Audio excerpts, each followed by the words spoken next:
Today's episode includes some stories that'll crawl under your skin and stay there. But before we get started, if you're a fan of the strange, dark, and mysterious delivered in story format, then welcome, because that's all we do and we upload every day. So if that's something you're into, please volunteer to walk the like button's dog. Then, halfway through, just drop the leash and whisper, "You're free now." Before we begin, tell me, where are you listening from and what time is it there? Also, subscribe and turn on all notifications so you don't miss our daily uploads. Okay, let's begin. He moved into a house that wasn't empty. All right, today's story takes place in a quiet Hudson River town, late October 2021. It starts like a normal move-in. It does not stay that way. Rowan Kell is 37, lean, practical, the kind of guy who has carried other people's boxes for years and finally gets to carry his own. He buys a tall, tired Victorian on Wemple Street widow's walk, slouching porch, stained glass over the stairs. On paper, the house has been empty for a season. Before that, a retired school librarian lived here. The listing says, "Charming details." It does not list the other detail. Listings never do. Night 1. The Hudson is dark as melted iron. A freight moans across the bridge. Leaves drag the gutters. Rowan backs a rental truck to the curb, sets a hand on the rail, and feels old paint give. Inside smells like dust and lemon oil. The floor has that note old houses sing when they map where feet prefer to travel. He makes a bed, sort of. Cooks eggs in his grandmother's pan, eats by the open kitchen door. To the west, wind chimes arguing with themselves. To the east, a radio playing Old Soul so quietly it feels like someone pacing a kitchen. 11:48, he takes the trash to the alley, inhales the cold. A cat posts up at the fence like a bouncer. He laughs, goes in, deadbolt, chain, lights off except a small lamp in the front parlor. 12:17. From the kitchen, a drawer opens, wood on wood, soft, then closes. He's not asleep. He's in that new house mode where your brain catalogs every sound like pop quiz questions. The drawer again. Same speed, same breath. A single spoon ticks the divider like a hand lifted it, weighed it, set it back. Rowan breathes, runs the script. Houses settle. Pipes rehearse. Mice sound huge at night. He pads in on cold boards. Every drawer is flush. The counter is polite and empty. Moonlight makes a pale square on the table. He opens the top drawer and shuts it, imitating the sound. Okay, brain, there you go. He puts water on for tea because people who aren't afraid make tea at midnight and that's when he sees it. On the pantry door, shoulder height, a little wax circle, a fingertip habit mark. Years of touch, wiped and redrawn. Not fresh, not ancient, just used. Morning is chores, locks, heat, chimney. The locksmith, Nate, admires the old brass and swaps the cylinder. A neighbor shows up with a casserole wrapped in a cherry towel. Her name's Avril Peak. She bakes when weather thinks too hard. She mentions the librarian kept hours you could set a watch by and casually says, if the attic fusses after midnight, check radiators before raccoons. These old girls bang. After lunch, the house tells him a secret. In the coat closet, his elbow finds a seam. He presses. A narrow panel sighs opens steep servant steps between pantry and the back corner upstairs. He shuts it, opens it again, because that's what you do when a wall suddenly becomes a door and dusts the threshold to see if anything uses it later. That night, the river breathes colder. He writes a list at the kitchen table. 12:20. Toothbrush in his mouth. The dumbwaiter slides 2 inches and stops. Rope creaks. Goes still. He watches the pantry door in the mirror until the fog clears. 1:44. He wakes to the smell of toast. The toaster is unplugged. He quietly laughs at himself and rolls over. Day 3. Riverwalk, hardware store, Goodwill drop. He returns at 4 and through the frosted front glass sees a shaped shoulder, hand step back. He enters slow. The air smells faintly of lilac drawer sachets. On the entry table, a small tissue bundle. Inside, a brass key, smooth as a worry stone, stamped with a single letter B and a scratched number 1. Not one of his. In the kitchen, a thin line of flour has moved, like a cup was set and lifted. A cup is clean, drying on the towel. In the pantry, the dumbwaiter rope quivers and stills. At the back stair threshold where he dusted, half-moon prints. Not boots, not bare, soft sole, small or careful. Rowan opens the closet panel and speaks into that narrow dark. Calm. I own this house. I move slow. I don't throw people away. If you're real and you want to stay real, tell me your name. He hears a decision being made. A scuff at the top. A pause on the third tread. That small, quick run we all do to pretend we're not afraid. She appears on the last step. Late 50s. Hair pinned. Cardigan mended. With proud little stitches. Wool socks in tired slippers. Her eyes scan, land on his, and choose honesty. I'm Imry Blakely. I looked after Miss Renner for a year and a half after the snow that broke her hip. I stayed after the service because the realtor kept telling me the date and I couldn't hear it. The pantry door knows me. The back stair knows me. I didn't mean to startle you. I made tea because a house should know the sound. Whatever speech Rowan thought he'd give, gone. He says the one true sentence he has. I wondered if the dumbwaiter was flirting with me. Imry almost smiles. The key? Service key, she says. Miss Renner gave it to me when the ramp went in. I hid it under the flour tin because I hide important things in unimportant places. You were at the river. I set it out when I heard you would fit your own name here. Rowan. That's a name that can learn a house. They move to the kitchen like two people agreeing not to break anything. In better light, he sees her cardigan buttons are all wrong sizes, her amber ring chipped smooth by years, and her hands jar-opening hands. She apologizes for the flour. She baked biscuits yesterday because the house woke up hungry. There are 3 in a tin, second shelf. She's not a thief. Then I owe you butter, he says, and the kettle, which has been placed cold on a burner out of habit, gets clicked on for real. Over tea, she gives him the owner's manual, no inspector rights, where radiators bang after rain, how the pantry hinge forgives more quickly if you hum, wax the dumbwaiter rope in November, scold it in July. The cellar light needs 2 breaths to remember it's a light. The center post should have been replaced 20 years ago. The house forgives it monthly. The drawer, top right, always slides back a spoon's width. Miss Renner kept a rubber band there because elastic keeps secrets better than a latch.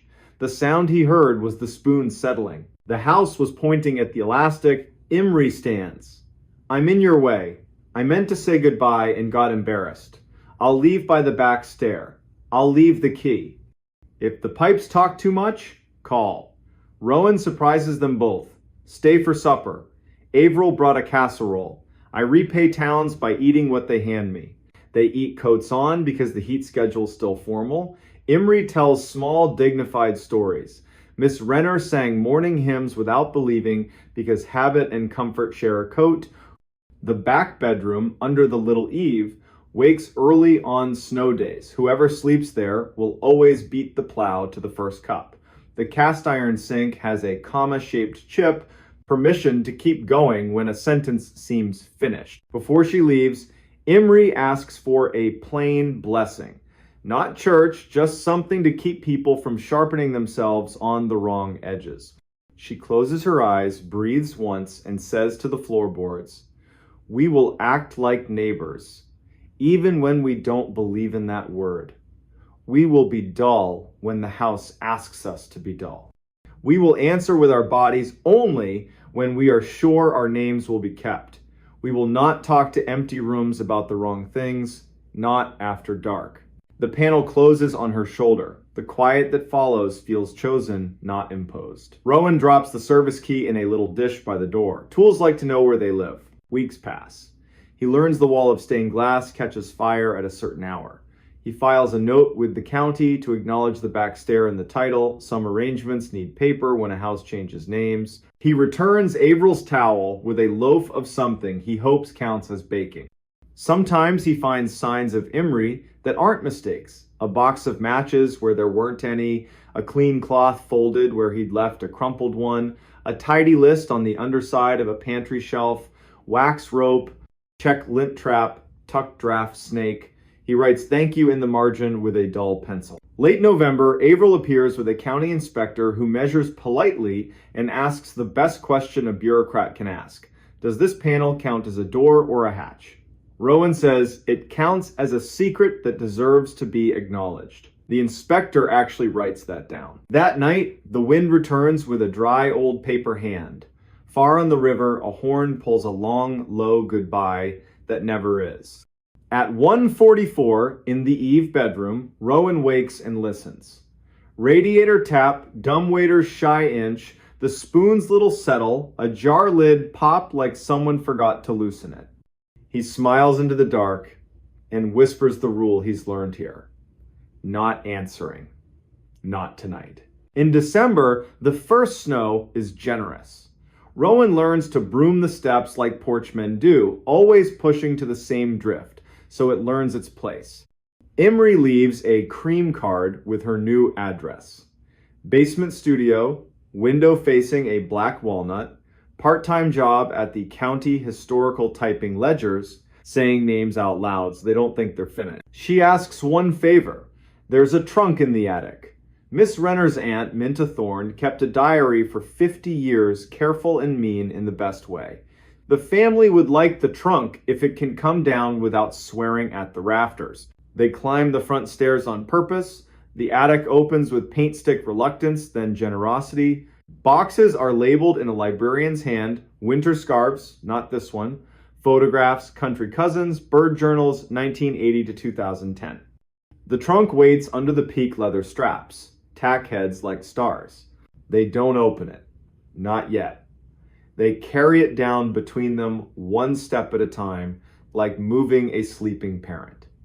It rests on folded towels in the hall overnight because old things deserve a chance to decide to be seen again. Next day, the niece Lorna Vetch arrives with grocery tulips and a cake.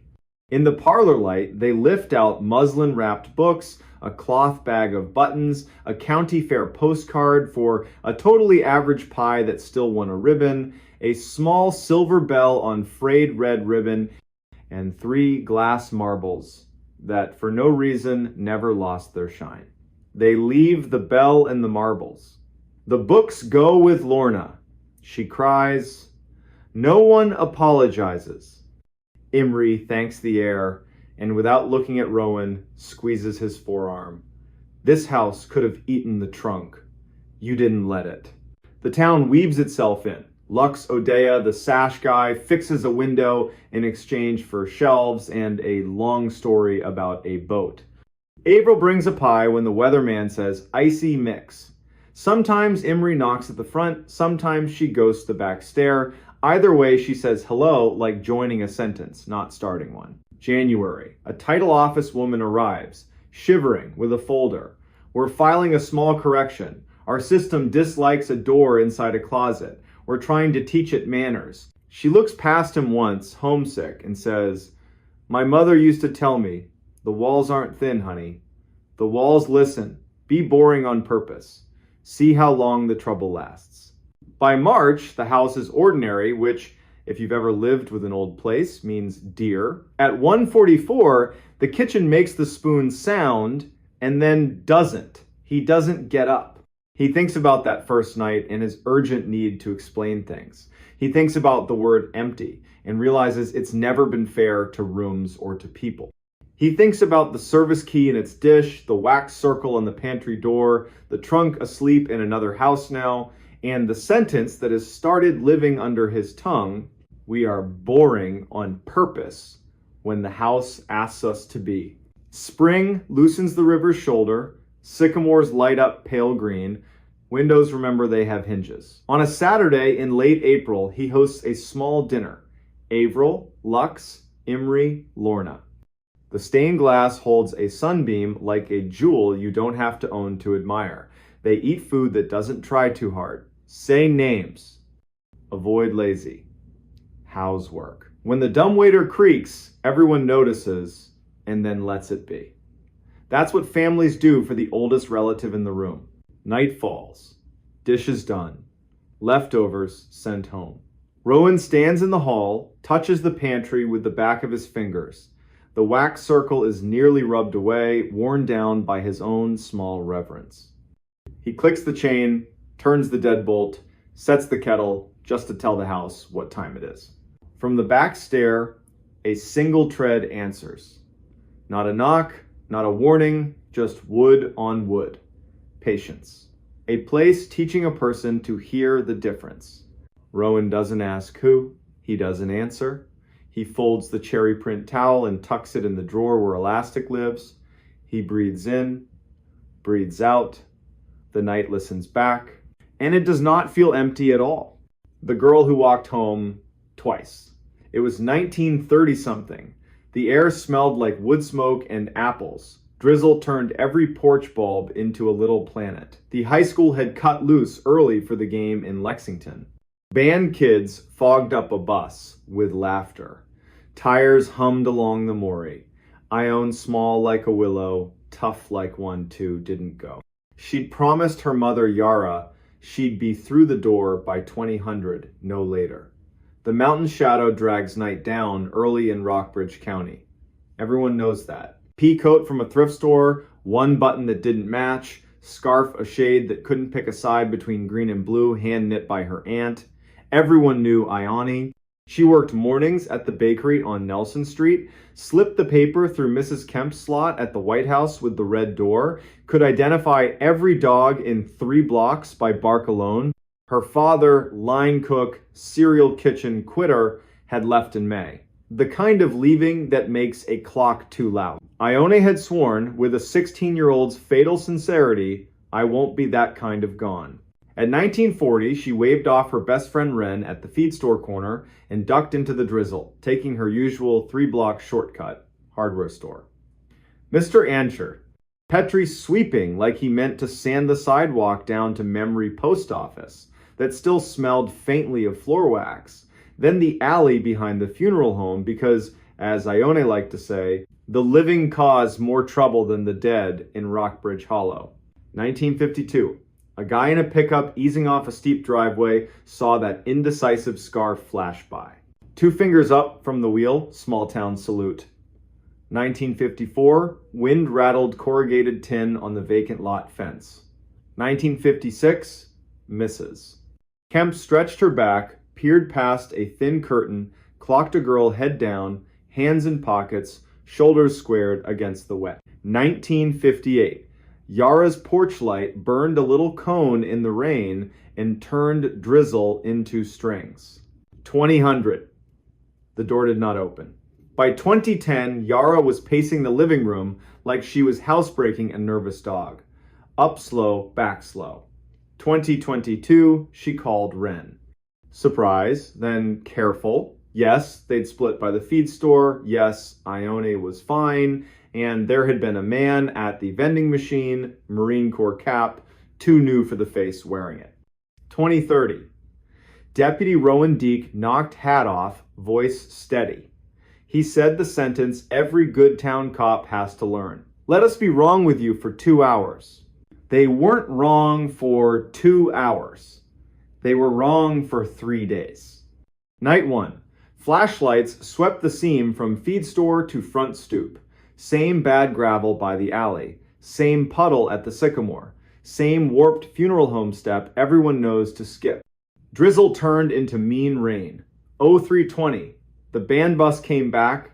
Windows fogged a different way. Kids fell into waiting pickups. Mothers squinted through wipers. A boy named Ash told his dad by accident the worst sentence.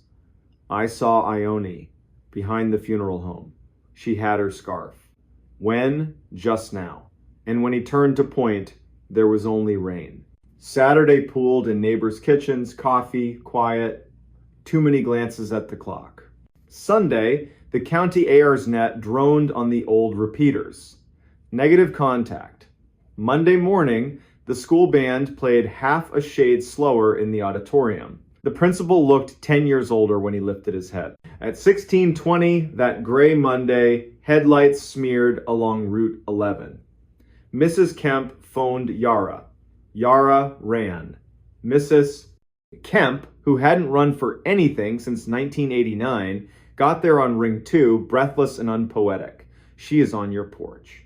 Ione stood under the porch light, hair slicked flat, scarf dark with rain, coat buttoned wrong, hands in pockets, eyes bright in a way the sky hadn't earned. The bulb made a perfect oval on the boards, like the house had been waiting for its mark. She blinked once, slow, smiled, small and real. The exact smile she wore, setting a cinnamon bun on a plate like a promise. The sound Yara made porchwood still remembers it. Hands to her daughter's face. Sweetie, why did you make me wait? Ione stepped in like she'd only just noticed, wet as cold after 10 minutes. Shoes kicked off in their forever spot. She looked around, stared a beat longer at the stove clock, the plain round one rust comma on the wall under the nail. Half a laugh, swallowed. Deputy Deke came in careful, body language that said, I belong here, but I won't make the room smaller. Ione, he said, in that slow jailhouse tone that lets people choose their own shape of words. Genuine surprise from her. Deputy Deke, did you get a new car? He hadn't. She tipped her head like a bird when a window stops offering sky. Then why is it so quiet? Dr. Sigrid Hall, neat as a single sentence, took temp, checked pupils, asked, what did you do between Friday and Monday? Walking home. No flinch from the doc, just a neat note. Sometimes you leave people the only word they're willing to carry. More questions. What do you remember? Gray dog by the Coopers. The sound at the pipe bridge. The man with the new hat. Then, like 3 rooms misstacked. I don't know the rest. Her mouth around the O made Yara flatten both palms on the table like she was steadying the whole house. 3 weeks. Rockbridge Hollow learned a delicate routine. They let Ione be. Dawn at the bakery. 2-handed grip on the sheet pan. Reverent buns on paper. She stared at the post office bulletin board until the pushpins shone. Guidance counselor Emmer Holliday sat with her twice a week gentle work, invite a memory to take one step without pushing it down the stairs. On good light days, Ione would offer a new pebble. The river slapping the old mill race concrete. A walnut leaf rafting a puddle. Someone saying her name like a question, and she not turning her head. December showed up in one unsentimental dump of snow and refused to leave. Yara learned to sleep an hour at a time. The wood stove learned the new schedule without judgment. Christmas came with casseroles, feed store gift cards, and one perfect scarf from a woman who couldn't afford to buy it and a woman who couldn't stand to see the old one anymore. By March, the Maury pretended to be more than a river, and a fisherman found the marine cap downriver of the pipe bridge. He called it in and didn't touch it. Like a weird engine smell under your hood you hand straight to a pro. The man who'd worn it had drifted back to Roanoke the day after Ione was found, paid his motel bill, smiled at an elevator that apologized for itself, and left. The cap had no story the town could use. Spring, summer, peepers screaming, telephone wires singing when the wind drops off the ridge full of opinions. In September, 1 year minus 2 months, 17-year-old Ione stood in Yara's kitchen at 1943, poured tea she didn't want. Tired in a way sleep can't fix. Yara, to keep from saying one thing too loud and scaring 3 others, wrote a safe talk list on the back of an envelope. She never got to use it, because in 1947 the front door opened with the exact little 2-tug rhythm of someone who lives there. In the entry stood Ione, peacoat, mismatched button, that undecided scarf, hair wet from a drizzle that did not exist on Nelson Street, eyes bright in a way that made the room back up by instinct. The Ione holding the teacup rattled the saucer, set it down, turned toward herself and made a sound. The porch calls a bird hitting glass. Doorway Ione smiled, small and real. I'm home, Mama.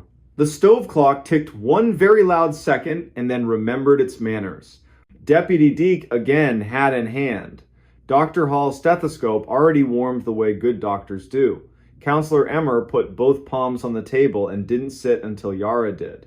The town did not come. A small place knows when a crowd ruins the edges of a miracle. They asked gently. When did you start walking? Where did you turn? Did anyone speak? What did the river sound like? Doorway Ione answered with the same script as a year before. Dog, pipe, bridge, hat, walnut, leaf. The difference wasn't the words, it was the way the room caught them. Every sentence landed like the place had already set a plate. Deke stood in the kitchen threshold and looked both ways. He saw two girls, he saw one, he saw none. He kept his face steady so the room could borrow it. Sheriff, Judge Crease, how do you write this in a report? Breathe with me, the practical spells. They kept both Ionists in the room because what else do you do? Dr. Hall took two pulses, one just off the other. Checked eyes, left, right, months backward, both did it. Two wrists, two heartbeats, both wrong in different right ways. Her face gave nothing away and everything all at once. 2140. Somewhere down the block, a stubborn riding mower coughed into one more season. Emmer broke the spell with two perfect lines. We're going to give the new arrival an apple, and then gentler.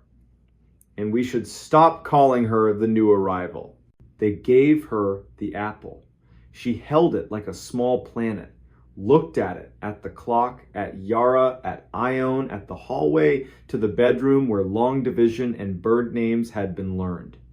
Then, matter of fact, not triumphant, not afraid, there are two of me here. The tone wasn't a request. It was a math answer. She had finished counting and was waiting to be told what the number meant. The town did what towns do when the world tilts and insists it's always been level. They made order. Cedar chest to the living room. Second bed. Pastor Rowe came kind mouth. Better history. He knows how to talk without turning a room into a church by force. The sheriff, the judge, and a university woman from Lexington with a voice that makes you believe machines can help without showing off. Her term, identity event. It looked great in a report and was useless at the kitchen table. That night, Yara dozed and woke, and dozed and woke. Twice, she stood in the doorway and watched two girls sleep by lamplight. One hand out of each blanket, palm open the exact way Ione had always slept, as if catching sleep required a hand ready. Twice, her mother hand reached to pull a blanket higher and shook in a brand new way. Morning stretched the house back to its old shape. The bus hissed at 07:45. The driver glanced at the porch without meaning to. Mrs. Kemp knocked once, left rolls, and a note with only the date she believes. Inked things are harder to argue with. The university woman returned, politely eager. Separate mic channel. Smell test, cinnamon, eyes closed. A metronome on the table whose pulse keeps time. She packed up at noon with good manners and eyes full of a curiosity that doesn't need oxygen. For a while, Rockbridge Hollow held. The girls washed dishes in a choreography that invented itself in 48 hours. Tea the same way. They walked the block at dusk together. They did not cut behind the funeral home. When they slept, their breathing went just out of phase, then remembered itself. Like two clocks learning, they didn't have to impress each other. Then the bill came due. Day 10. A pale circle under older Ione's left collarbone, coin-sized, cooler than the skin. Dr. Hall's smile stopped at her mouth. Her eyes kept the truth. Sketch on the chart, pictures keep you honest when words want to pose. Day 11. A match on newer Ione's right collarbone. Day 12. Two circles bloom, each wrist, opposite sides. Opposite girls, like a mirror taking inventory. By day 14, the girls had learned to move like two people carrying one big tray through a narrow door. Day 19, they'd invented a way to argue that didn't injure the room. Day 21, the circles resolved into a constellation the doctor couldn't name, and then, just as impolitely as they appeared, they faded. Not all at once, one by one, soft as a hand, smoothing a wrinkle back into weekday skin. Day 24. Dusk, the hour when Rockbridge problems either introduce themselves or forgive you for not noticing newer Ione stood on the porch, undecided scarf at her throat, and looked toward the feed store, the funeral home, and that walnut root that heaves the curb. I should walk, she said. Older Ione, very quiet. I'm tired of walking. Both were true. Yara chose the loudest kind of bravery that makes no noise. We'll walk together to Pastor Rose, she said, and lend him our feet for 1 block. Then we'll come home. They did. The town watched by sweeping already clean porches. The girls returned, ate, slept. The circles faded, like a bruise deciding not to be dramatic. Day 31:05:20. Newer Ione rose, made tea she didn't want, folded the undecided scarf on the table, smoothed it with both hands, thumbed the mismatched button, and laughed without humor, private joke between her and the world. She opened the door to rain that wasn't there for anyone else and a porch light that was. She stood on the exact board as the year before. Turned, as if to give someone permission to follow. No one did. Step 1. Step 2. By step 3, Yara was awake. A mother knows her child's stares.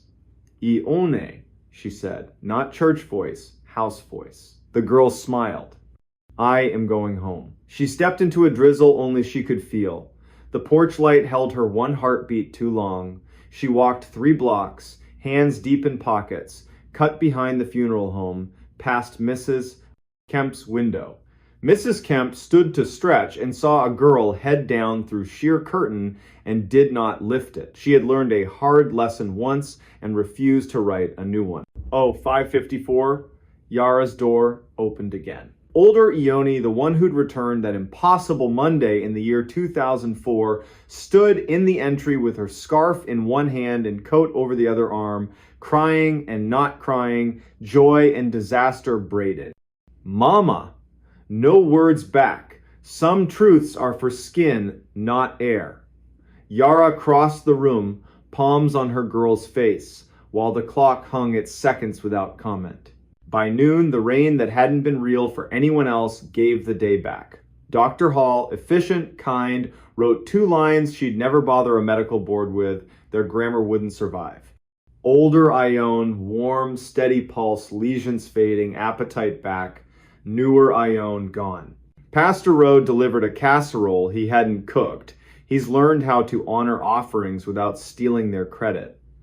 I don't know what to call the second walking, he admitted, voice low. The first wasn't a trick. The last wasn't a theft. When the porch asked for a witness, they gave it one. That was right. Weeks stretched. The house learned gratitude without building a festival around it. Ione went back to mornings at the bakery, face to the heat, wrists remembering cinnamon's weight. The Tuesday dollar tip from Mrs. Kemp returned some customs, survive any weirdness. One Sunday, Wren braided Ione's hair on the stoop and didn't cry until the knot that spot where promises and prayers looked the same. Deputy Deke waved with 2 fingers and didn't slow. Habits keep towns from unraveling. Sometimes in late fall, when the walnut drops a single leaf onto a puddle and the river at the pipe bridge sounds like the old mill remembering. People here say, without moving their lips much, that they saw Ione walk home again. They don't mean a ghost.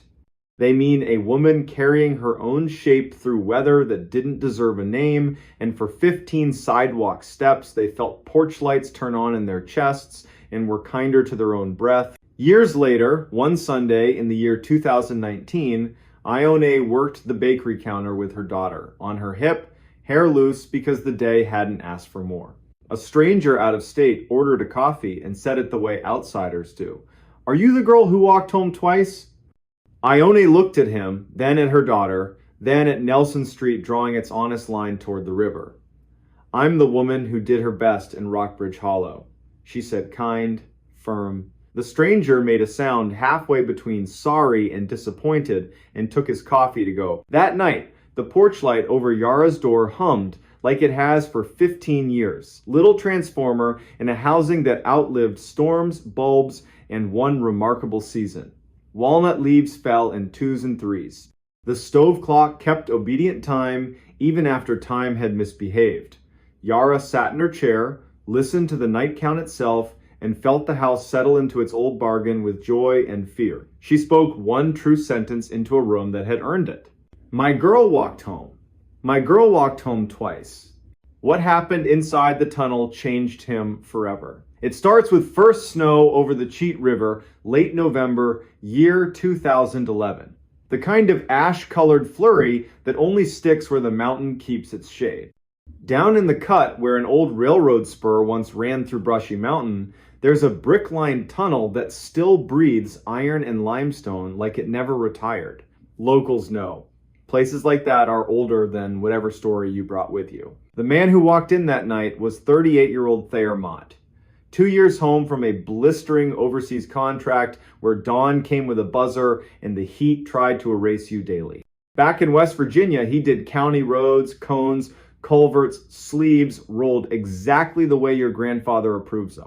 Off the clock, he carried radios for fun, listened to the weather net the way other men listened to baseball. Thayer lived alone in a small cottage that apologized every winter for one window that never sealed right. And he had a rule: write things down and the world behaves, at least for a while. At exactly 1950, by a cheap, luminous watch whose hands never lied, Thayer stepped into the Brushy portal. He'd told dispatch Lenox Vale that he'd walk the right-of-way from Brushy to Quarry, check drains, note a small rock slide from last week, headlamp, warm white, a spare in his pocket because batteries lie.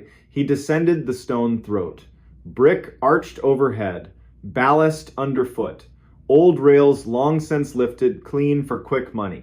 He kept to the shoulder, counted steps, scraped slate from the crown with the toe of his boot, and wrote little facts on a card because little facts keep the big ones honest. 50 steps. The foot sound changed dry to damp. The tunnel sound, river on stone, temperature wind, steady drip settled around him. And then at 2012, something new slid in beside him. Not ahead, not behind, beside. A girl's voice. Not echo, not machine. A child's cadence without the child's confidence. First a rising vowel like someone tuning their courage. Then a single word delivered with precise hope. Thayer. Tuklo. He did not answer. In Monongahela County, rule number 1 for deep places is simple. When the dark learns your proper name, do not answer. The voice tried again. Thayer. A tiny clatter shoe to bottle somewhere along the brick. A little grit slithered down the wall. Thayer laid his left palm flat to the tunnel to tell his nerves where his body ended, lifted his radio with his right, and went bureaucratic on purpose. County Mott, Brushy Tunnel, on foot, moving west. I have a voice event. Log it at 2012. I'm not answering. Continuing slow to center. Line of retreat established. Over. Lennox came back with the calm you hear from storm spotters who've seen it all. Copy voice event. Keep that lamp honest. And if the dark tries to be clever, you be boring back. Thayer moved 10 careful steps. The story he didn't request kept coming.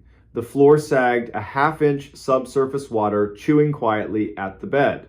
The left wall had the tiniest bow. A weeping drain left a snail-clean stripe. He crouched, touched the wet, tasted iron and cold limestone, flagged it, kept going. The voice shadowed him, not obedient, but parallel. Third try, it used the weapon, it had his name, and then added a confession. Even worse in a tunnel. I followed the light and I can't find it now. The hiss after the last consonant, tears. He pictured a dozen real kids from a dozen real houses. He ignored every single picture. He reached the midpoint. Roof resonance turned musical, air more stone than river, that weird acoustic almost song round spaces get. He let the headlamp rest on his boots and counted his heart twice. That's when the tunnel itself changed its mind. A long, deep breath in the brick. A liquid rush underfoot like a drain clearing its throat after months. And from far ahead, one hollow knock as if wood tapped wood in a place with no wood. County, he said evenly, New sounds, water movement under bed. I don't love the word void, so I won't use it, but the floor is considering options. I'm heading quarry side and will hold. Over. 10 minutes into that retreat, the brick made a quiet, serious sound. Only people who've been around masonry hear mortar unlatching. He shot the lamp up. A hair-fine seam ran lengthwise across the crown, like a hand-drawn horizon. He didn't run, he left. The daylight made the world small again. He sat on a frost-etched limestone chunk and breathed until gravity stopped arguing. He waited for backup. Sheriff Enoch Pyatt arrived ex-mine rescue, slow until work begins. Good lamp. Rope in a hasty coil. He listened without interruption, nodded once like the night had finally learned to tell its story right. They went in together. Pyatt pushed a broader beam holes live where danger sits. The seam was worse. 3 bricks down, the line dropped like a child slipping while holding hands. Then the voice returned. Not Thayer this time. One word that made both men remember there was a ridge above them and an even bigger sky above that. Daddy. Pyatt went to one knee, palm on brick, like you calm an old dog. He didn't answer the voice. He addressed the wall. We're not breaking you tonight. No names. We'll bring math, shoring, and bored people who'd rather argue football than be brave. A small clatter. 30 paces ahead, standing water, a foam cup with a crescent bite drifting, ripples walking out, dying polite. They backed. They called in 2 volunteers with timbers and wedges. Inside, they propped either side of the seam so Goodwood could talk to bad ideas. Denied, the voice grew patient in a nasty way, humming, please, measuring consciences, waiting for a slip. Pyatt looked at the crew, head out. To Thayer, your report will say we stayed for the welfare check, left for structural reasons. The other reason they didn't say, the seam and the voice had begun to sound like the same thing. The county fenced Brushy indefinitely, which translated means permanently. Teenagers found new holes. Grown men found other ways to leave their lives for an hour. Thayer went back to culverts and shoulders and the safe ache of good work. But the tunnel wasn't done with him.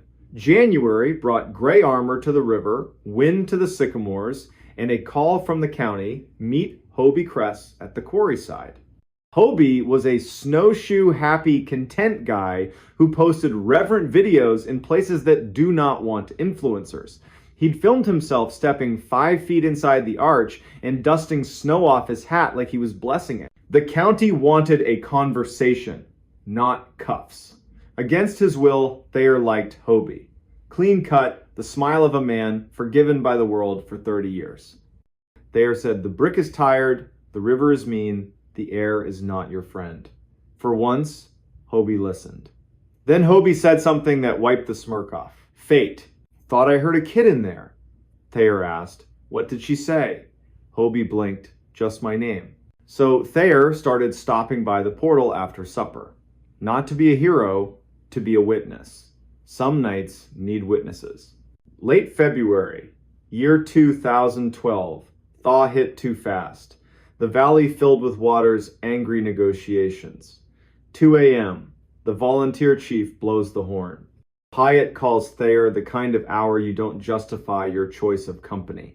At Brushy, the fence lay meek in briars. The tunnel exhaled a runner's breath.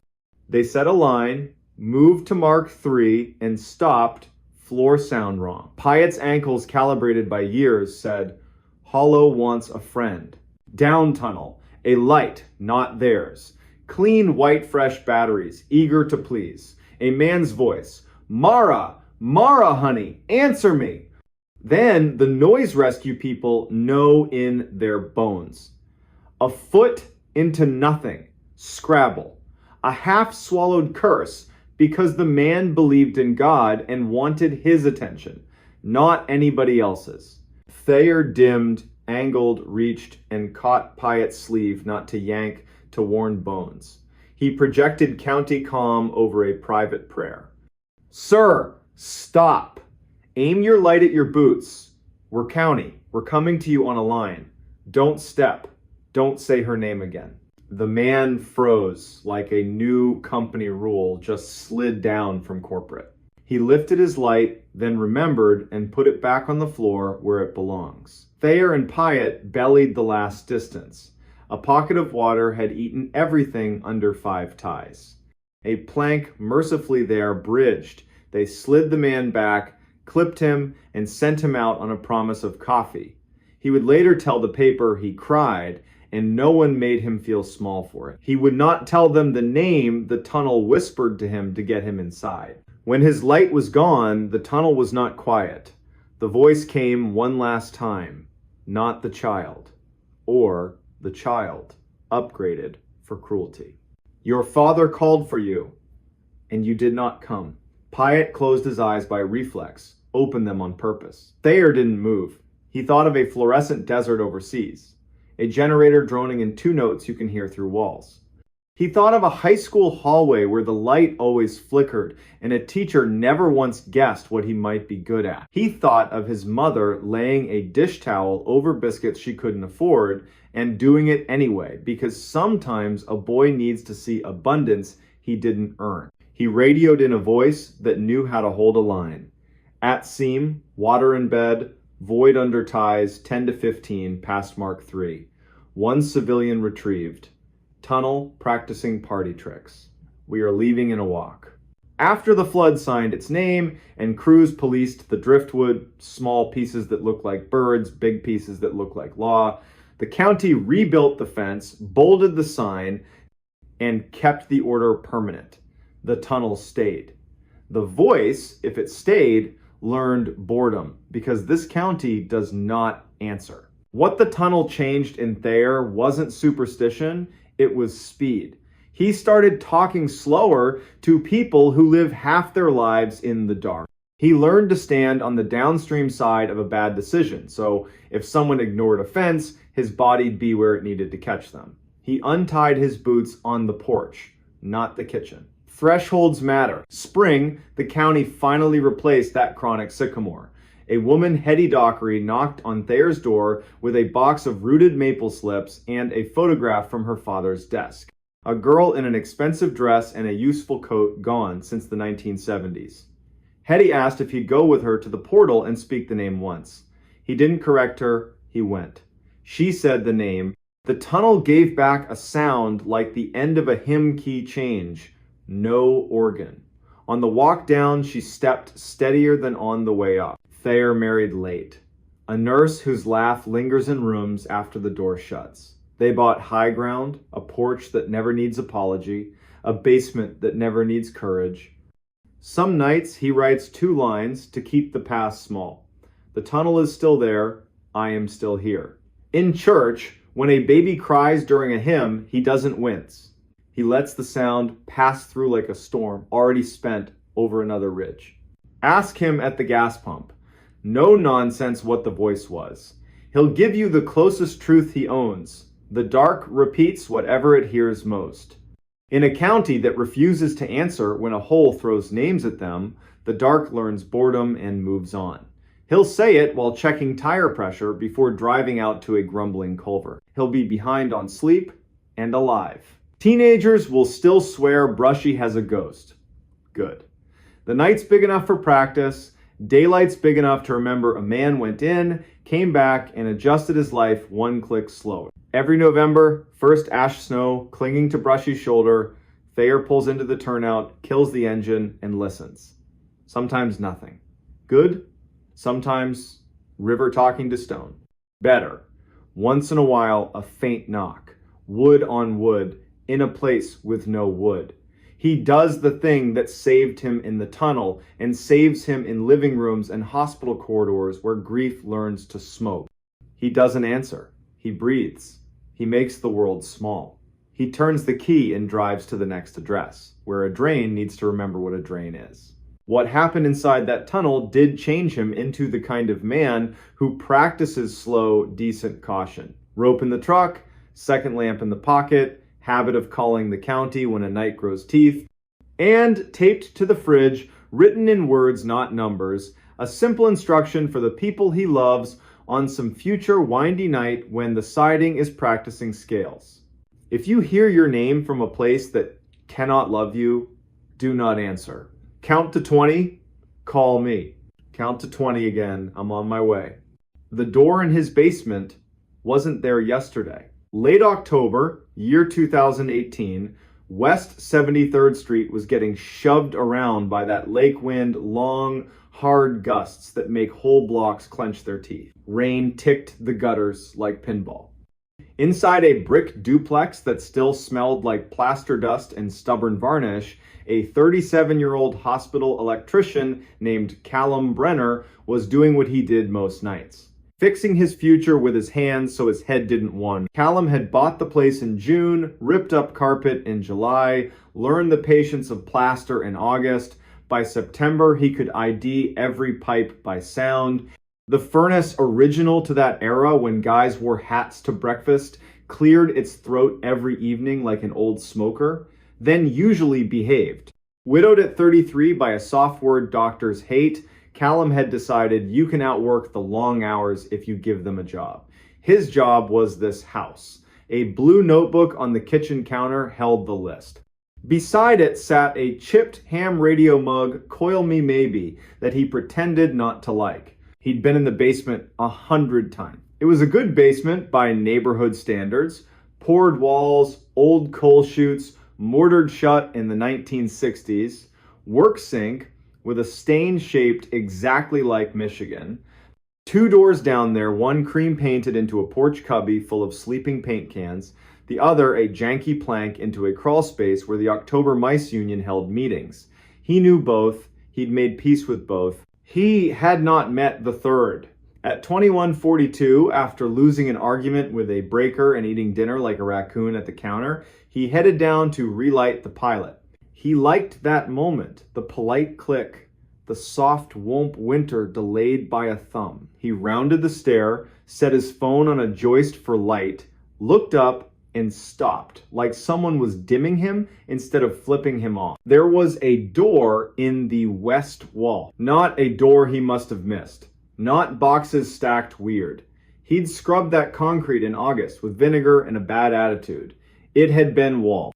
Now, it was a door, same in different cream as the other trim mortise latch, casing with the exact roller lint pimples from some distracted owner 3 tenants back. A strip of blue tape was slapped across the brass like a utility tag. It even crunched under his knuckle when he knocked neither hollow nor solid. A hotel of a sound, Callum said it out loud. Because good rooms appreciate honesty. That was not there yesterday. The furnace clicked, caught, and steadied as if proposing a trade. You let me keep one mystery, I'll give you heat. He stared at the tape. It said utility in tiny letters and a number no department in Cleveland uses. Upstairs, he wrote it in the blue book. Wednesday, late October, year 2018, new door, west wall, basement. He made coffee he didn't want. Then he called the one neighbor who knows the right nouns for the wrong problems.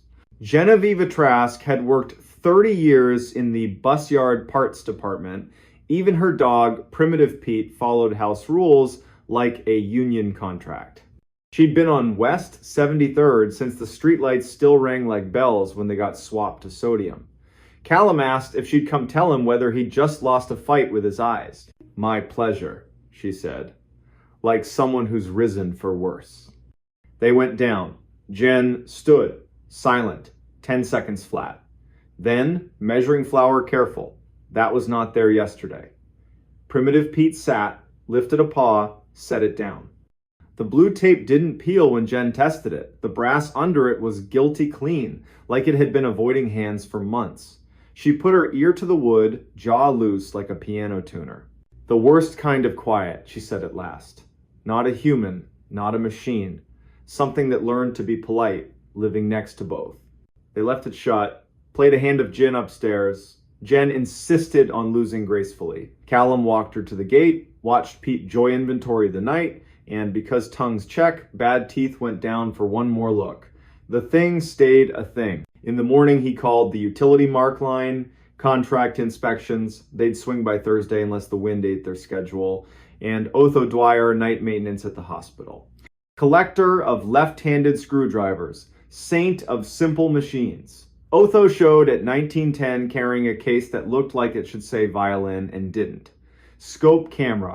He slid the head between casing and wall, the screen coughed up gray concrete, then darkness with the smoothness of air and the meanness of a throat. Some jokes take too much setup, Otho murmured, brushing the tape with the back of a finger.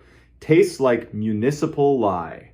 They didn't open it. Otho poured exactly one finger of rye and told the story of an elevator that grew a sense of humor in a humorless building. He left the scope. Callum slept on the sofa because the living room had windows and the basement didn't. He dreamed of blue tape, a polite click, and a nurse's voice saying, "Not yet." Thursday, 14/27. Voicemail from inspections diverted to a sinkhole at Denison. Second voicemail from an unknown number, just silence that didn't know how to hold its breath. Then a whisper from very far down a hall, "Don't come down while the light is wrong." He went home anyway. Top of the stairs, he made the announcement men only make to empty rooms. If you're human, show me your shoes. If you're not, invitation rescinded. The furnace behaved. The sump pump cleared its throat. He set a carpenter's lamp on the floor to make a small, honest city of light, and with a stub of chalk, he drew a line along the bottom of the door. If you can't make sense, you can measure. He knocked once. The sound came back too soft. He pressed his palm to the panel, neither warm nor cold. It felt like skin in a room that doesn't want you to cry. "I don't believe in you enough to be afraid," he said, on purpose lying. Houses respect effort. He turned to leave. On the far side, something trailed a fingertip down the wood from above the latch to below it, very slow, like it was teaching itself grain. He didn't move. The chalk line held. He said his wife's name once, softly, a key to a true door. Friday, 21/15, he and Jen stood there again. Primitive Pete approved the dryer. The tape had a new diagonal crease, like a latch lifted, then politely reset. Jen hovered her hand over it like a candle. "You are not the first house on this block to breathe into the wrong room," she said. In 2006, during the epic flood, the city dug out the storm line in the alley and found an old brick run, Prohibition beer, and better stories. They sealed what they could see. They did not seal what refused to admit wanting sealing. That's where the undertalk lives, she said. Not your house's fault, it learned the language. Not yours for hearing it. We lean a chair and don't make introductions. "Be here at 10 with coffee and a man who likes rules," Callum said. She brought the sheriff. Sheriff Whitaker looked like he still hauled hay for friends. Face built for learning the same story from both sides and deciding where mercy fits. He listened to Callum, to Gen, to Pete, who sneezed once, officially endorsing the facts. Whitaker pressed his ear to the panel, knocked a pattern. 2 slow, pause. 2 no one uses unless they suspect a test.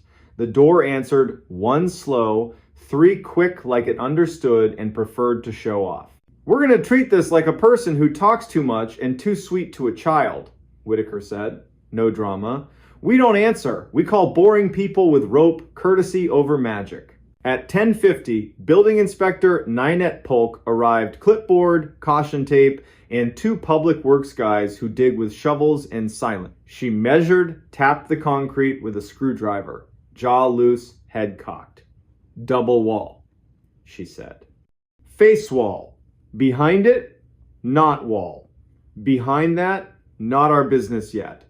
The plan, open the outside from the alley, look at it like breakfast. If breakfast looks like sin, you eat elsewhere." By noon, the alley had a careful hole. Brick, then more brick, then a slump of coal pretending it wasn't old. Ninette rolled her light into the throat beam, sliding along clay to a small cleared space. A tin cup, a folded blanket whose corners remembered hands, a stone pile with soot above it, a fire where fire made no sense. "We've had squatters," she said. "We've had people who didn't choose to be squatters, and we've had tunnels that confuse maps. This is a little of everything." Whitaker braced a gloved hand on the edge, leaned without betting his weight on anything foolish. At dusk, we come with 2 more bodies and a rope round my waist. We stand in your west room and say hello in a voice that can't hurt anyone. He took his pen and signed the blue tape, 10:16 on a Saturday. No underline, no smiley. Dusk. The wind inhaled and held. 3 across at the bottom of the stairs. The house delivered 1 timid knock, then, like it decided it needed a new tactic, went silent. Whitaker tied his rope to an old ceiling ring, laundry duty in another life, double knotted. He laid his palm on the tape, talked to the house like a dog flirting with a bad idea. We are not setting our tongues on this latch tonight.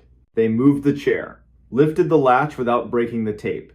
The door opened a finger's width on its own resistance. Air came through at the temperature of old apology, coal, and long rain. His shoulder light showed a low brick run, 4 courses high, then a gap all along the top like the mason knew better and got paid by a man who didn't. In the dust beyond, 4 finger marks, evenly spaced. Someone who'd learned to count to 4 and wanted company, and a 5th, shorter one like a tired heart. Whitaker didn't step through. He bent, lowered his head, and said a name to no one, like a midwife teaching an empty room the word it's waiting for. Is anyone here who can stand the sound of their own name? 20 heartbeats, then a cough from the corridor, not brave, not sick, small on purpose.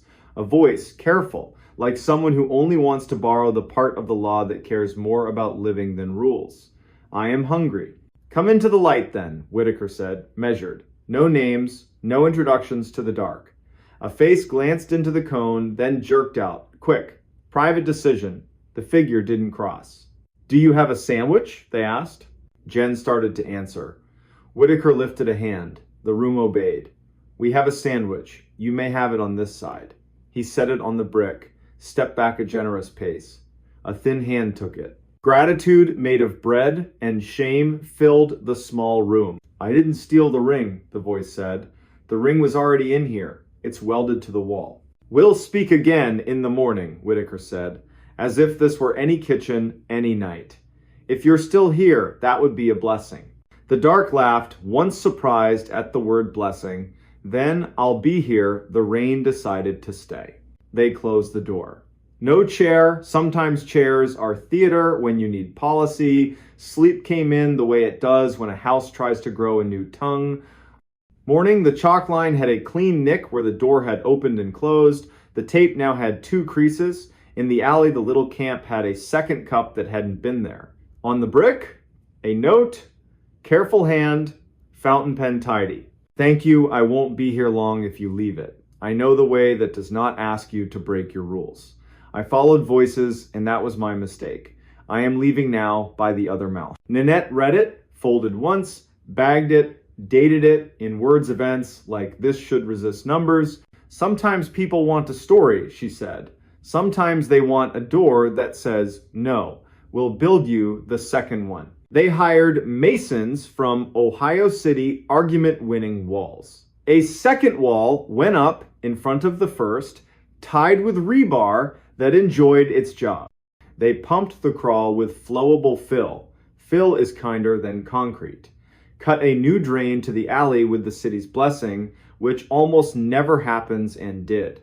They left the door hung for the sake of the room so a man, mug in hand, a year from now, could touch a latch and remember that fear behaves when it isn't fed. One Sunday in December, after the work and after the lake found its winter voice, Callum stood at the bottom of the stairs, set a sandwich and a thermos on the brick. No speech, no theater, listen. The house was just a house. You don't get to grow a new door without telling me first, he said, mostly to make the air file the sentence somewhere. Winter settled. Primitive Pete suffered boots. Jen taught Callum to let houses tell their little understories without volunteering his name. Whitaker sent a holiday card with a knot on the front. Otho reclaimed his scope, pretended to be offended at how clean the lens came back. Nanette drove by twice in January to make sure the wall looked like it meant it. In spring, the city found more legacy brick down the alley and filled that too. The report used the word legacy like a period. Every now and then after midnight, wind slides between those houses like a memory that learned to walk. The furnace coughs a sound you could mishear as a polite knock. A man stands in his basement with his palm on a harmless latch and says the names of the people who made a strange night decent: Genoveva, Otho, Ninette, Whitaker, and the name of the woman he loved, because names are keys, and grief is a door you don't open so much as a company. Then he turns out the light. Basements have long jobs. They don't need help from shadows that think they're clever. If you ever buy an old house in a city that keeps secrets under its sidewalks, you might wake up to a door where plaster swore no door would be. You don't owe it curiosity at midnight. You owe it a list, a lamp that won't lie, a neighbor who can make quiet into a tool, and the dull bravery the trades teach. Knock once, count to 20, call someone with rope, and if a voice on the other side calls your name like it's entitled to it, remember the single sentence that carried an ordinary man and his unremarkable house through a night when the city tried to breathe through his wall. We're not answering, we're not leaving, we're coming back with more people and better light. He followed the voice in the woods. In late November 2016, a small Vermont town quietly changed the rules for how you answer the dark. Friday night. First snow falling like ash over the Black Spruce tract 160 square miles of public forest that starts just west of Cold Hollow and runs up to a ridge the color of old iron.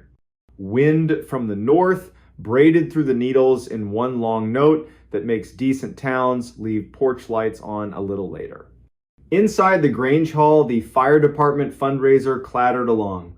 Raffle wheel, paper plates, kids ping-ponging between folding chairs, and one man, Orrin Vale, 39, a union electrician and lifelong night walker, kept glancing at the windows whenever a gust put its hard hands on the glass. Orrin's grandfather taught him to read the woods like a second alphabet. He carried a compass the way other men carry a pocket knife.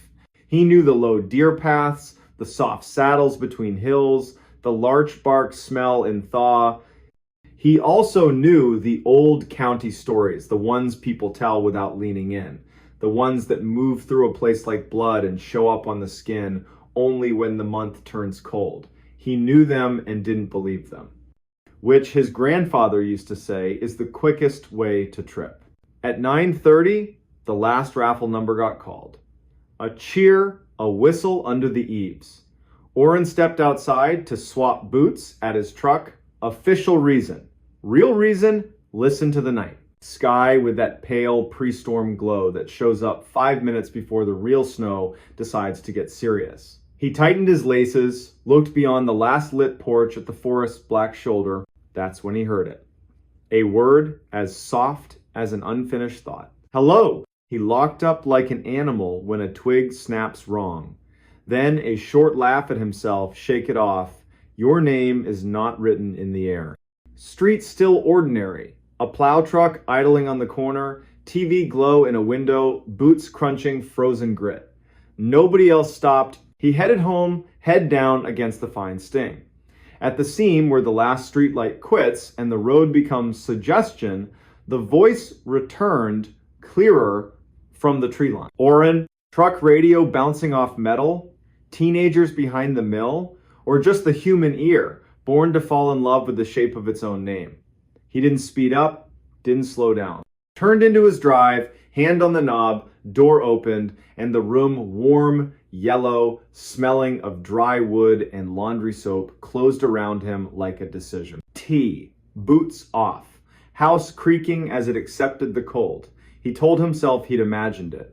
Then, from past his backyard, down where his fence met the Forest Service boundary, a child laughed and then shushed himself, the laugh of a kid who's won the game and wants to keep the secret. Orrin stood so fast the chair legs squealed. He took a big flashlight and his canvas coat, the one with nailhead nicks along the sleeve.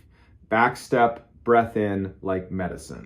The beam cut a clean cone through first skinned snow, birch leaves stuck like coins. Official reason, check the fence. Animals find holes like water. Real reason, Follow the voice he said he wouldn't follow. 30 yards to the boundary, then down into the shallow gully where an old logging road becomes a mud stream in spring and a dark ribbon in summer. Tonight, a white seam sewn into black. He stepped over the sagging cedar corner post thing had wanted to retire for years. Stood in the old road.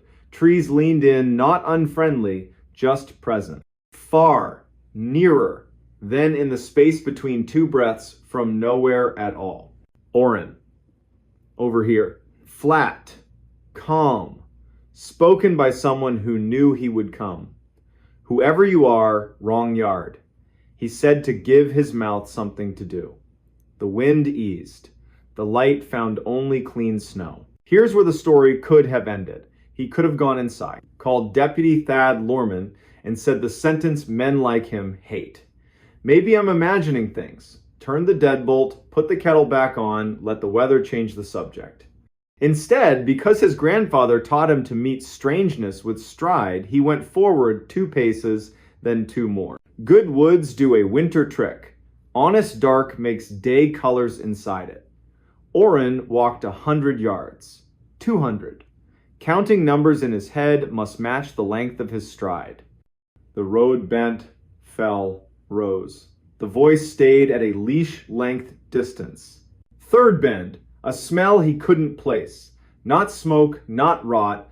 A peculiar clean copper coins in snow stream under ice where no leaf has fallen. He stopped.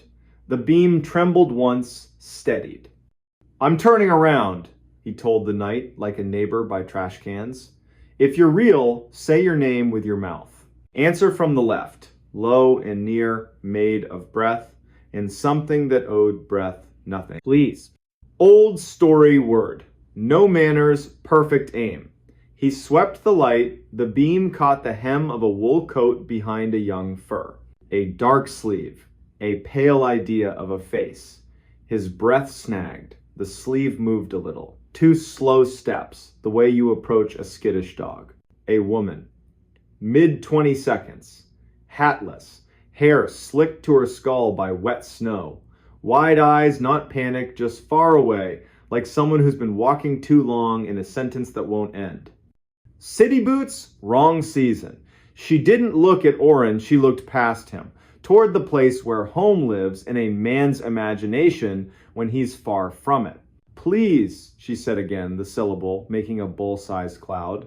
I lost my brother. He's down there. He keeps answering me, but he isn't moving, and I don't have anything left to pay the dark with.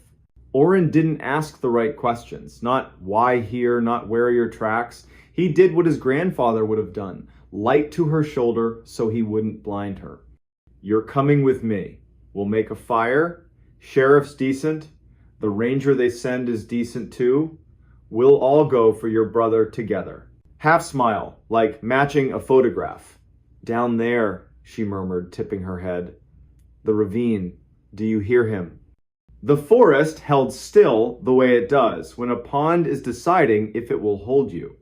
Far, closer, then from a compassless direction, a boy's voice.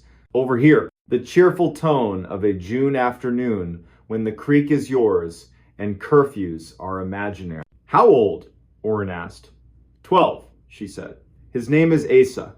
He mimics the radio, learned it from our father, thinks if he hits the right tone, people treat him like a man, not a kid. Please. I think he fell. They moved. The ground began to disapprove. Oren nicked a white birch with his thumbnail string on the doorknob, breadcrumb for daylight, and began a new count. Short numbers you use to tie yourself to yourself. The land broke, narrow gash, choked with blowdown, bottom a slim black promise of water. Oren crouched, felt for purchase, chose a route that wouldn't let the night right itself without him. You wait here, he said, and pushed light into the dark. Halfway down, breath to the left, rustle to the right, and up ahead. Here, the boy said, and rapped twice like knuckles on a plank. Boot slipped, shoulder caught. Breath rode back into his chest like a stranger. I'm coming, he said. Tell me your name. Same sunny broadcast voice. Asa Vale. Wrong. Valley in a mouth that small? He looked back. The beam sketched the woman from the knees down, the slope eating the rest. She hadn't moved. He couldn't see her face. Asa, Oren tested the tone you use with a dog proud of its one trick. Your sister says you fell. The reply came from 3 places, one after the other, like a round sung wrong. I fell, I fell, I fell. Clean cold slid under his coat like a hand. He turned right.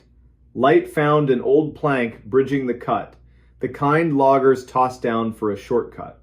On it, a pair of gray glove liners, small. Beyond it, a moving black that breathed. The voice came again, now behind him, now from the far slope, now from under the plank. Sweet, teachable, wrong. Oren. Hello, he tried. The last courtesy of people. Nothing changed.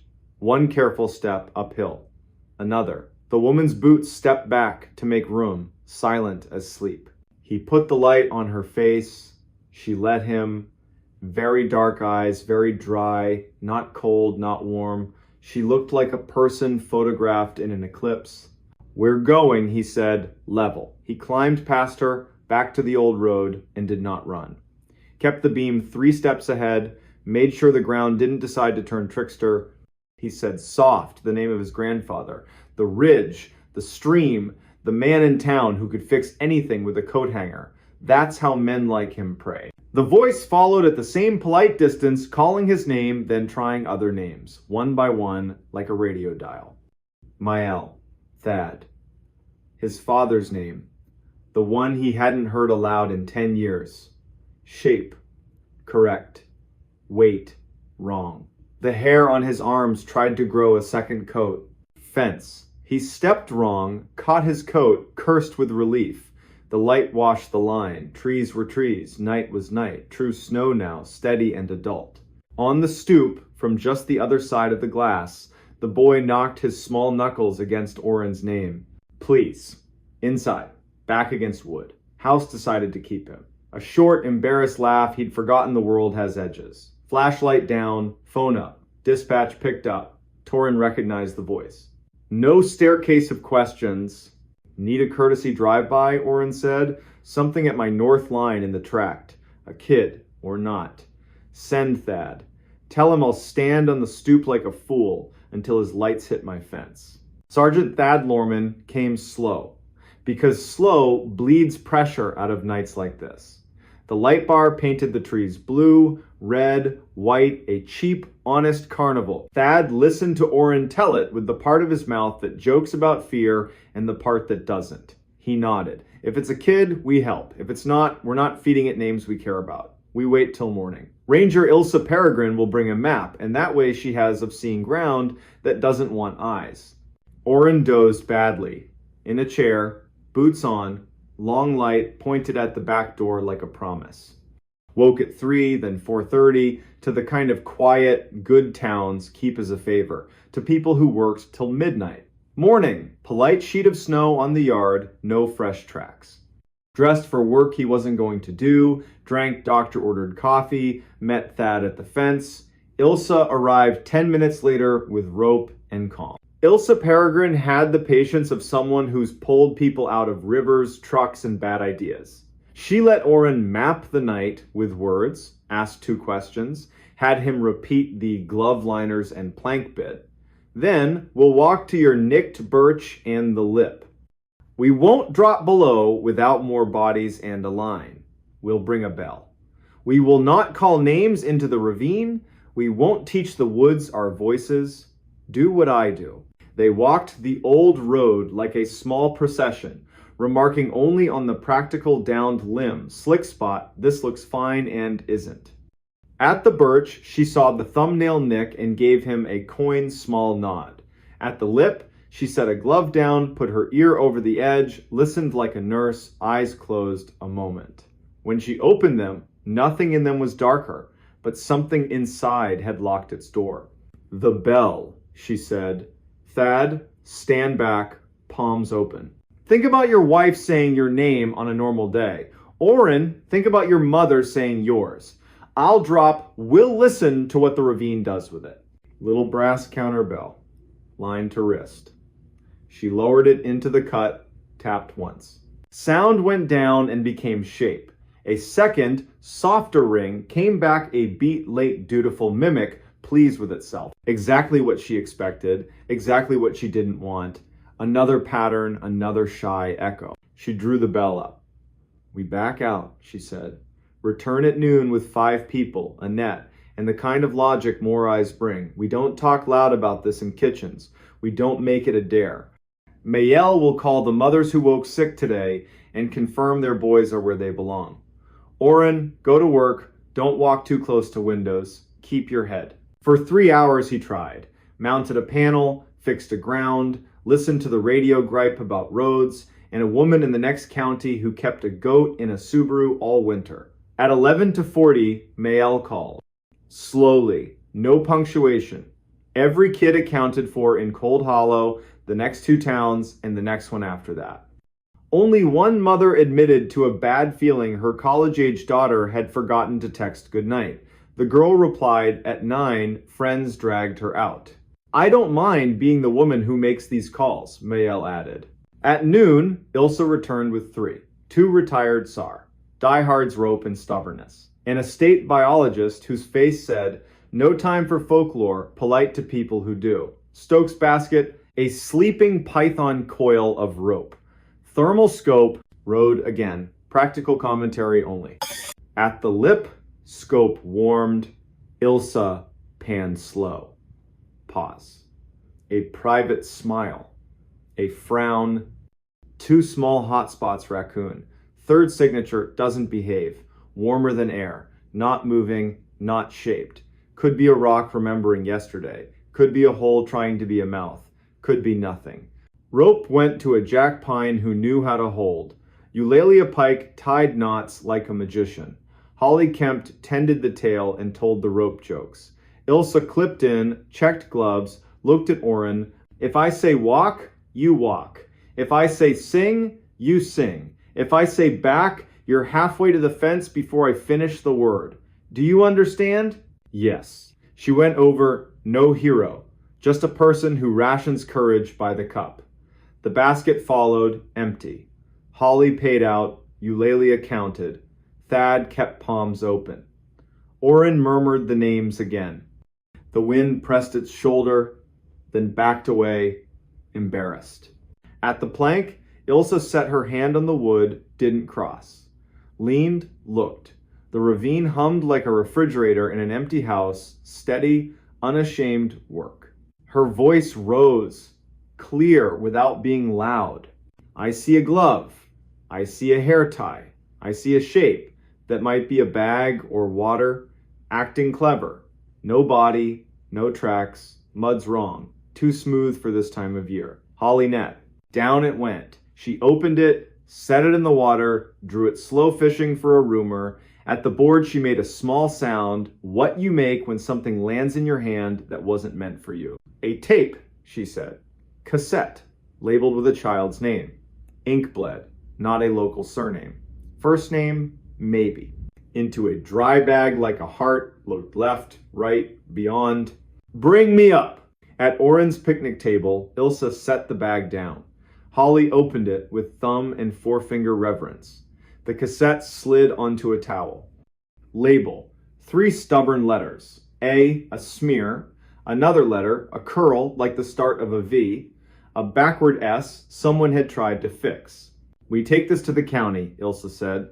We don't play it at anybody's table. We don't invite it to speak until we decide who's earned the right to hear. Oren with me. Thad, drive the long way and stop at every porch where a mother is watching the window too much. Say the sentence that helps. Eulalia, Holly, pie at Mayel's. Tell her nothing but that the rope behaved. County building, gray carpet, binder smell. Tape on a clean towel. Evidence tech, Poe Dunnett, a kind face and an anvil name. Step back half a step, then forward. Gentle resurrection deck. Lid down like tucking a child. Play, hiss. A room trying not to be a room. Boy's voice high, those long rural vowels. Hello, he chirped. To whoever finds this. You're smarter than my uncle. He thought this was a good place to hide it. I thought it was a good place to make him pay attention. Oren's hands went cold. Ilsa folded her arms. Poe watched the deck, not the wall. I learned from the weather radio, the boy went on. 2 notes, then a voice. So here are the 2 notes. A whistle. Almost true.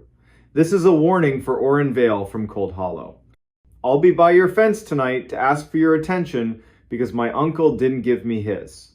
Bring a real adult if you want. Don't bring a recorder. The ravine doesn't like competition. Poe's hand hovered over stop and stopped. Tape wobbled. The voice shrank.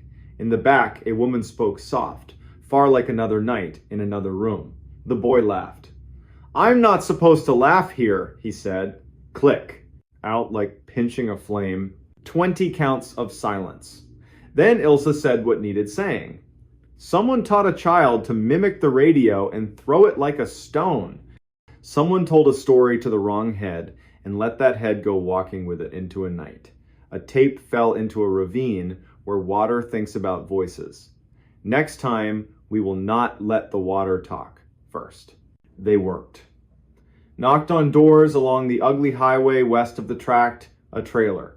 A man who wouldn't answer until Ilsa said please the way a daughter does to a stubborn father. He opened. Saw the tape, covered his face. Made a sound older than apology. Said one name without looking up. Asa had been 12 inches, 2006. His mother believed something that charged interest. His uncle believed in nothing but tricks. Asa memorized the weather radio panel like a prayer, used it for jokes, then defense, then art.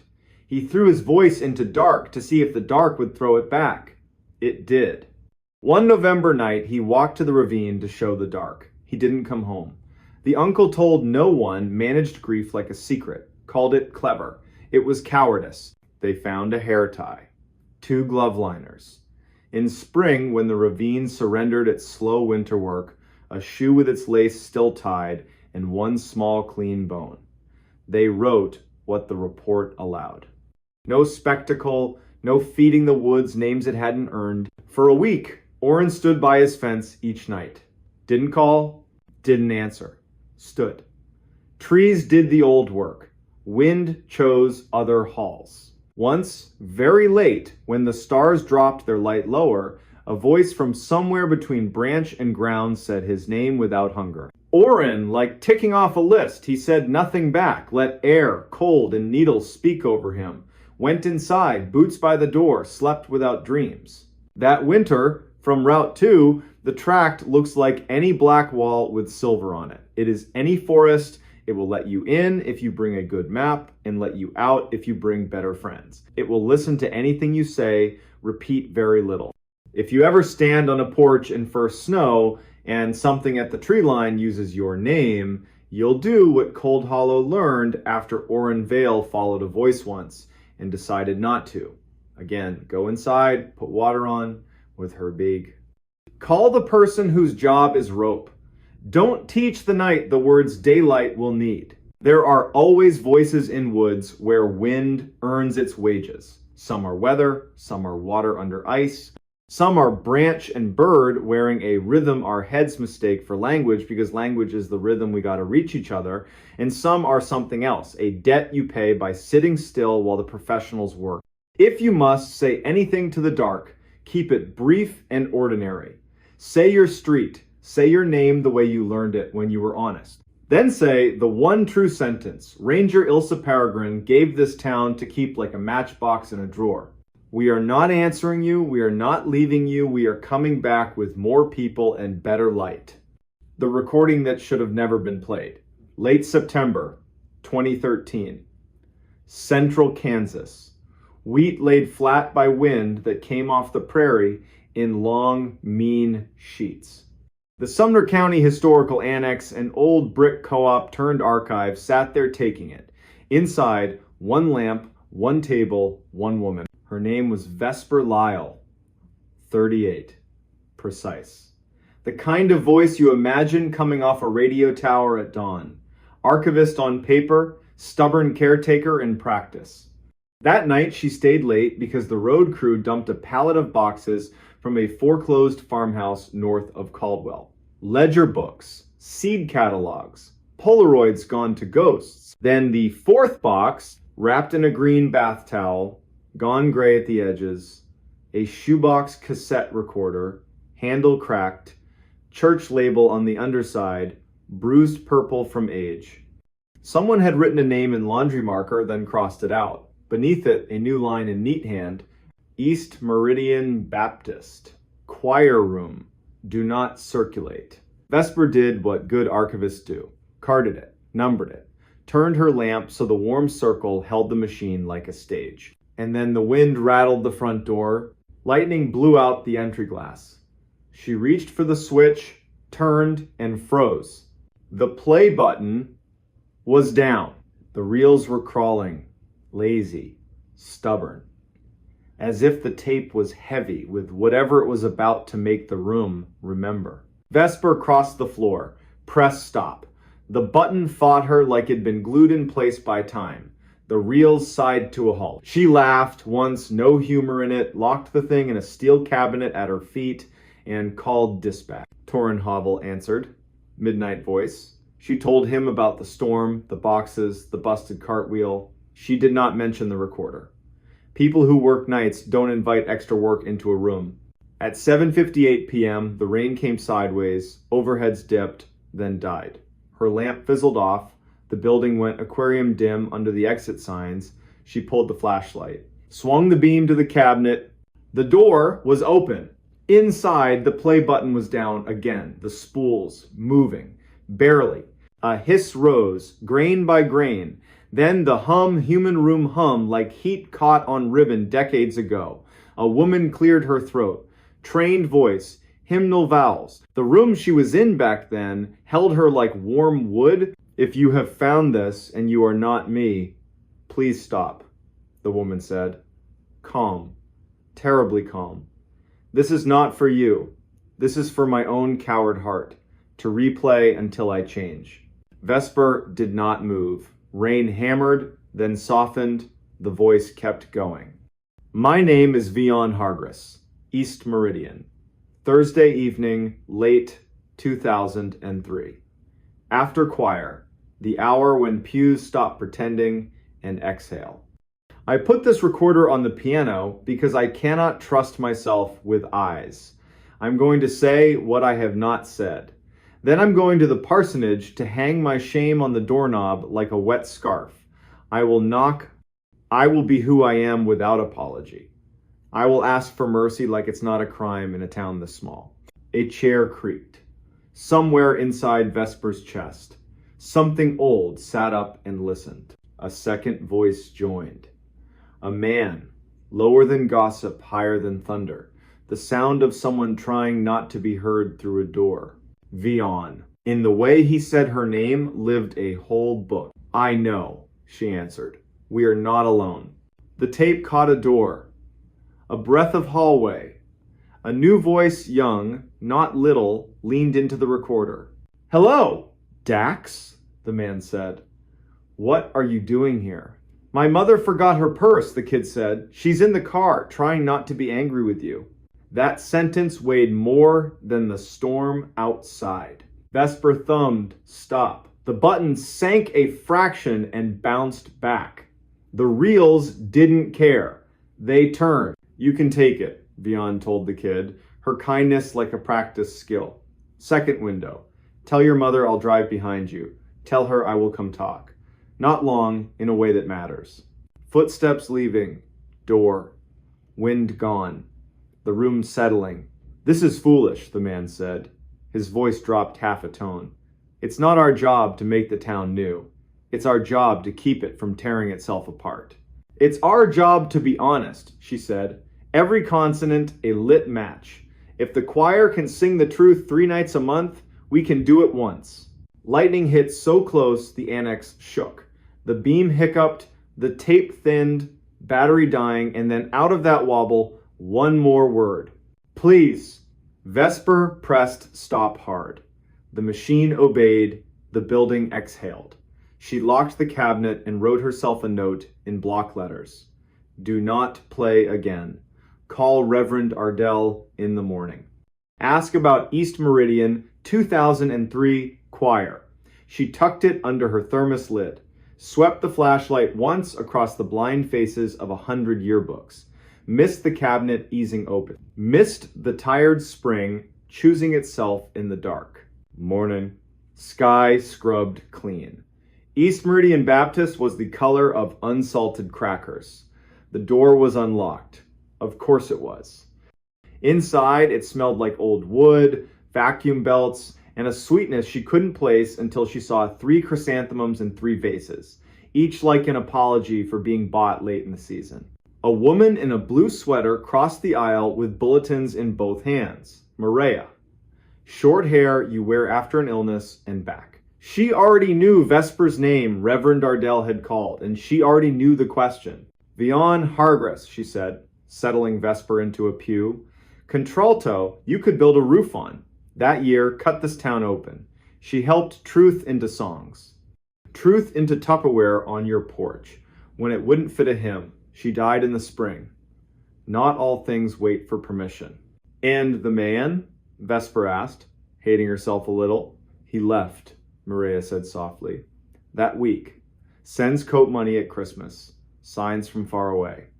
The mother with the purse forgave him once on Maine, and he flinched like she'd thrown a stone.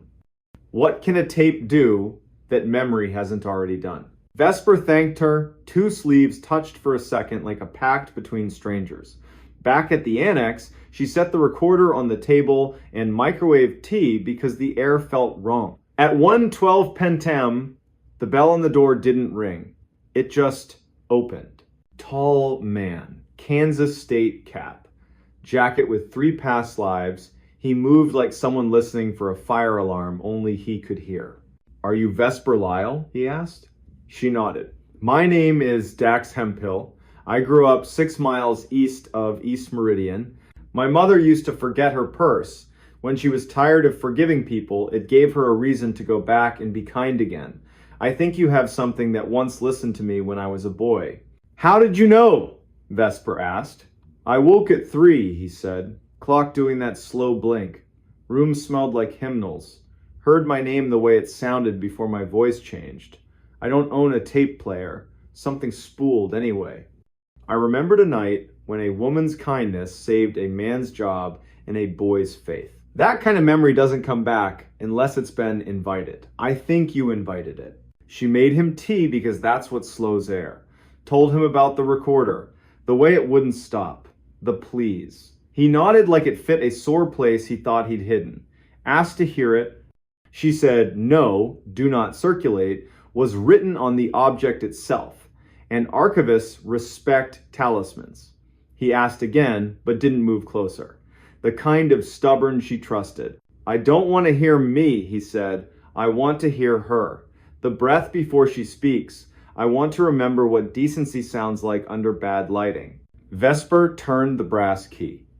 Lifted the machine with both hands. Wrote a sticky note in plain sight. Hargress permission pending. Listening requested by Dax Hemphill. Then she pressed play. Hiss. Blanket of old air. Vion again, scratch brave. If you are not me, stop. If you will not stop, at least do the kind thing and listen all the way through. I am done being half brave. The machine jumped ahead on its own, like it knew where today needed to land. Back to the 2 voices after the kid left. Tires over road seams. We cannot, he said. We must not. You will kill what mercy they have for me. We can, she said, steadying him by syllable. We must. Do you think the Lord is confused by us? He said her name. She said his. The tape spared the names. Names belong to kitchens and porches, not cassette spools. The room on the tape breathed wood, carpet, a beat-to-death piano, a hymn board with 4 numbers that looked like a secret only children can't crack. Then a knock, not on the room's door, on the recorder. A tiny mosquito tap, a fingernail keeping a body from saying a big thing.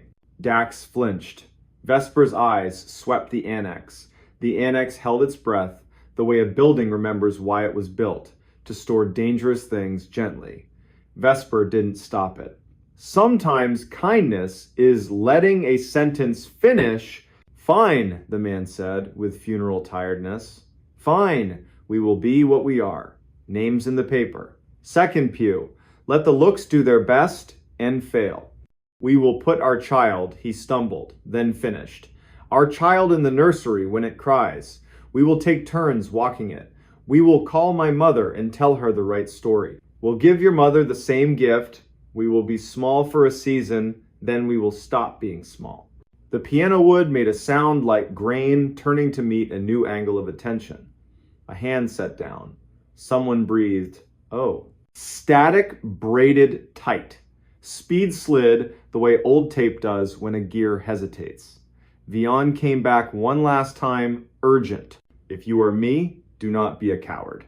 If you are not me, do not make this a fable and sell it to yourself. This is not a ghost story. This is how to live. Click. Silence put its palms on everything.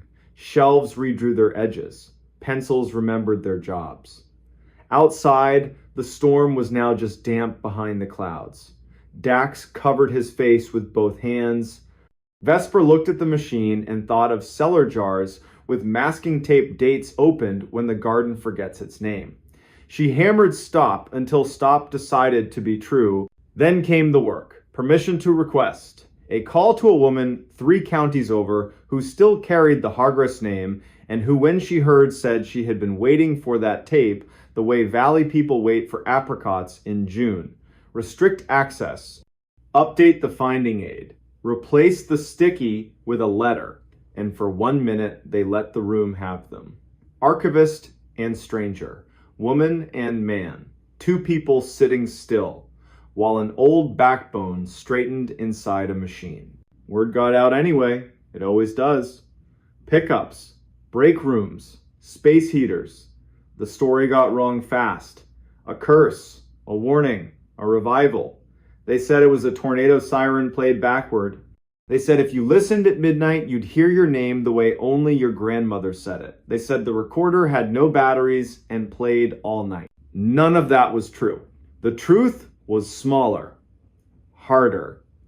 The recorder played when lonely people stood too close and forgot to tell themselves the truth in time. In November, Torrin at dispatch heard his name, clean as winter, from the shelf with the lost and found bin. He stood up, said his name back out loud, into a room where another human could hear him, and the sound left the way regret leaves after 2 beers and a nap. He called Vesper. She told him to throw a towel over it, like you darken a bird cage when the bird thinks it's dawn. Reverend Nardell came at 2 on a weekday, when Sun made long rugs on the annex floor. He asked to listen, cried without apology. Told Vesper he hadn't known back then how to keep rooms safe and people brave, and that the 2 were actually the same. He left a check for the leaky gutter. Memo line for roof. Nothing else. What else could you write? Winter sharpened everything. Spring mud had birthdays. Summer made the annex smell like paper and dry lemon peel. Vesper kept working her quiet miracles. She learned what thunder could change and what it could never touch. Late August, the tape did its last trick. It broke. Vesper was there, Dax too. He'd started stopping by, fixing the bad wheel, changing the bulbs nobody's ladder liked, because sometimes people earn comfortable silence after the first hard thing gets said. The machine chewed a loop into its own teeth. Vesper cupped it like a panicked bird. It's okay, she whispered to plastic and time. We've got you. We're listening. She had 3 clean copies made on a professional deck in Wichita. Masking labels, fire safe box, permissions tucked like seed packets, on each in her sharp hand, to be played with consent only. And under it, softer. Do not use this as weather. On the anniversary of the storm that shoved a box of wrong memories into her life, Vesper sat in the back pew at East Meridian. The building hummed with the quiet electricity of rooms that have been forgiven for what was done in them and what was refused and are willing, finally, to be only rooms again. Maria slid her a peppermint. They didn't say the names they weren't saying. The Hargress family wrote, "Keep it where it's surfaced. Don't let people make a party out of it. Let students hear it who think bravery is always big. Let tired people hear it when they need proof that decency can be made with two hands and one good sentence. Keep the names off. It doesn't need them." There was coffee and cookies in the annex hallway and a microphone that squealed once and then behaved. A reporter asked a trembling question. Vesper answered like someone who refuses to stage a drawing room drama when a kitchen table will do. "We're not here to gossip about the dead," she said. "We're here because a woman recorded who she chose to be and then did it. That's a civic treasure." The recorder sits now in a clear box so people can't love it wrong. On Saturdays, they ask if it plays by itself. Vesper says, "Only when you stand too close and forget you're alive and allowed to speak." Then she hands them a pencil and a form and teaches them how to leave something worth keeping for the next bad night. If you drive east out of Caldwell in late September and the sky bruises again, you might see a single lamp in one window. You might open the door, hear the chime, and breathe a room that smells like paper and patience. You might notice a soft hiss from a machine that retired from magic and kept its dignity. Two people at a table, one with a pencil, one with a small wrench, bent over a ledger. You might understand why the recording should never have been played, and why, since it was, the only right response is to live in a way that won't require another like it. When the rain finally tears free, it will be loud and brief. Gutters will try their best. The annex will settle deeper into its foundation. On a shelf in a locked box, a cassette will keep its peace. And in 100 kitchens and a dozen sanctuaries, voices will go on doing what they were built to do when they belong to bodies willing to be ordinary and brave. They will say, "Please." They will say, "Stop." They will say, "Go now, it's time." And in the smallest, steady way that haunts longer than any ghost, they will say, "We are listening."